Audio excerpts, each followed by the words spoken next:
I am going to be talking to you today about a 14-year-old boy named Sewell. Sewell Stetzer was funny. He loved basketball. He was going through something hard that many teenagers go through these days. And instead of telling his parents, instead of calling a counselor in school or church, he started talking to a character.ai chatbot. For months, deeply, the bot even called him my human. It even told him that it loved him. The bot said it loved Sewell. And when Sewell went ahead and expressed suicidal thoughts, the board didn't redirect him or try to see that he got help. It is never created to do things like that. It continued the conversation. And guess what? In February of 2024, Sewell took his own life. He was 14 years old. In January of 2026, Google and Character.ai settled the lawsuit with Sewell's mother. The terms of this settlement were not disclosed. And while that settlement was being finalized, OpenAI disclosed that roughly 2 million ChatGPT users mention suicide every single week. Think about it, 2 million individuals talking on a weekly basis to a machine about suicide. You're welcome to the Clarity Mandate, and I am Dr. Vivian Atud. I'm an economist. I am an AI strategist and AI governance strategist, and I'm also a mother to teenagers. And for me, this episode, it's really what I needed most. This episode for me is the one that I believe will be shared more than any other episode in this season. Not because it is sensational, but because it is true. This episode is the truth. It is happening right now, and the guardrails that protect our children are not in place. And in the next few minutes, I'll give you some 3 guardrails that you need to think about when it comes to kids and the use of AI. Practical, specific, implementable this week, not next week, because you have no idea what the teenager in your household is going through and what they are talking with chatbots about. So, for every parent, every school leader, every faith community leader that is not yet having this conversation, and you need to be doing that. You need to be doing that. Guess what? Research is telling us that 1 in 8 young people from ages between 12 and 21 years old, 1 in 8, and depending on which statistics you use, it can even go as high as 1 in 5 young people. What are they doing? They are getting advice from chatbots. They are getting advice from AI. And some of them are even saying this AI is giving them useful and helpful advice. And for me, here is the problem.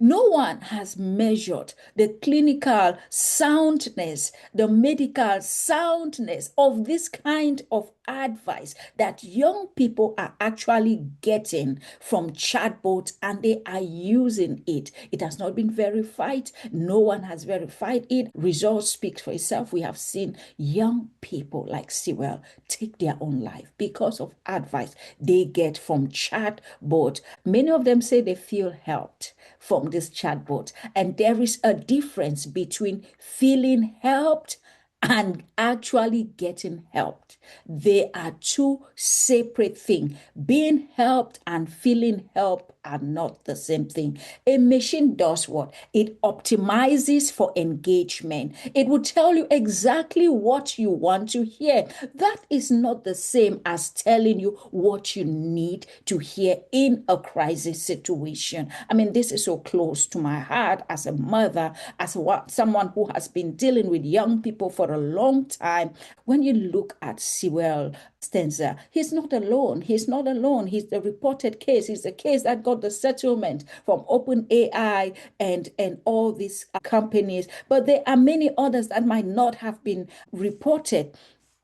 Adam Rain, for example, 16 years, died by suicide after extensive interaction with ChatGPT. And this is a Canadian family. They have filed against OpenAI, and there are multiple lawsuits in multiple states across the US and in other countries that are alleging that AI chatbots encourage self-harm for their kids. It deepens isolation. It reinforces delusional thinking in minors. These are serious allegations. And guess what? It failed to trigger meaningful crisis intervention because AI is not going to refer you like a human who speaks to you and really hear your heart and say, don't you think you need to talk to a counselor? You need to talk to a professional. I can only embrace you, but you need to talk to someone. AI would not tell you that. There are many high-profile AI suicide cases moving through the courts across the US and in other countries. Whether you look at states like Illinois have banned AI from delivering therapy. AI from going too far, delivering therapy. The legal system, it's trying to catch up, but the harm is happening faster than the legal system can even legislate against it. And for me, here is the dynamic that makes it even worse. Research shows that minors with underlying mental vulnerabilities, and there are many of them across the world, across the US, mental health is one of the highest health diagnosis in the US. Young people are the ones that are most at risk of harm. They are the same ones that are most likely to turn to AI for emotional support, for emotional help. This is an indictment on society. The most fragile children are going to the least equipped systems during their hardest moment. They are going to AI during their hardest moment. And most of their parents have no idea because many of them say they don't tell no one about what they are doing with AI. And for me, this is not primarily a technology crisis.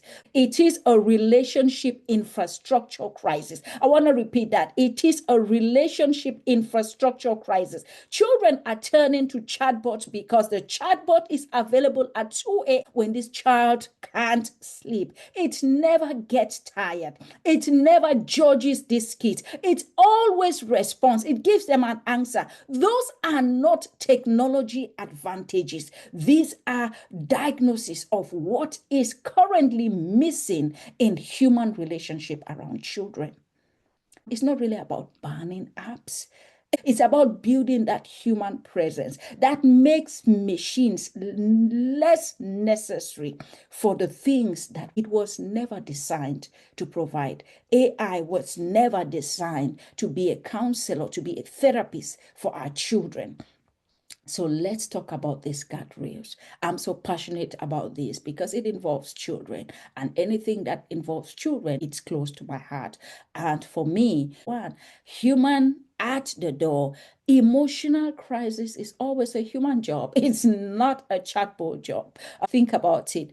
It's really about household rules, a school policy, a faith community's policy, states it plainly. You have to define when a young person is in genuine emotional distress, whether you're sad, whether you're anxious, whether you're scared, you are in crisis, the first person to know must be a human being, not a chatbot.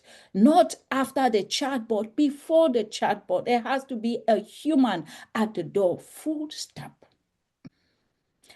not because AI is always harmful, make no mistake, AI is useful, but because in a crisis, machines cannot do something that humans need to do. Machines cannot direct someone that is falling apart to see a counselor, to see a therapist. Machines cannot sense when to escalate the situation. The chatbot can look up information. It's good at that. It can research. It can tell you everything it sees online. But the human provides the presence that machines cannot.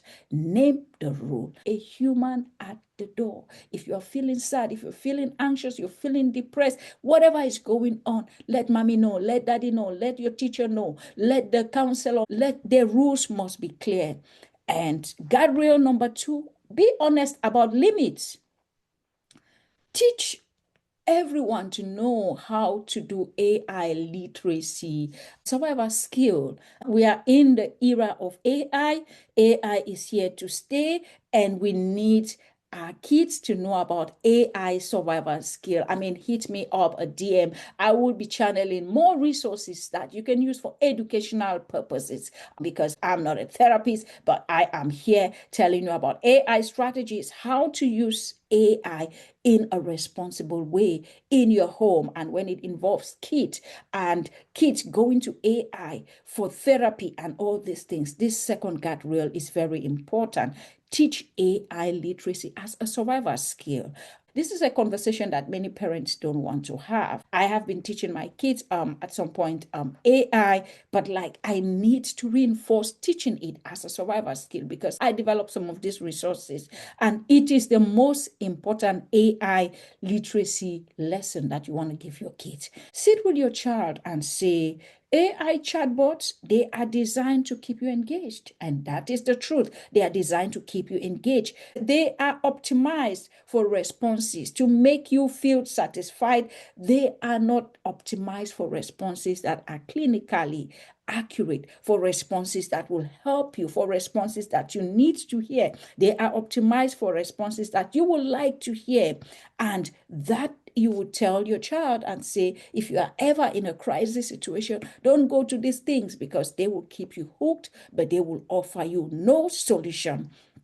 And be deliberate to use the word designed. They are designed. They are designed. Not that AI is bad, but that's just how it is designed. That's how it is structured, because your child can handle that nuance. What they can't handle is actually discovering too late that the machines that they trusted was optimized for their attention, not their well-being.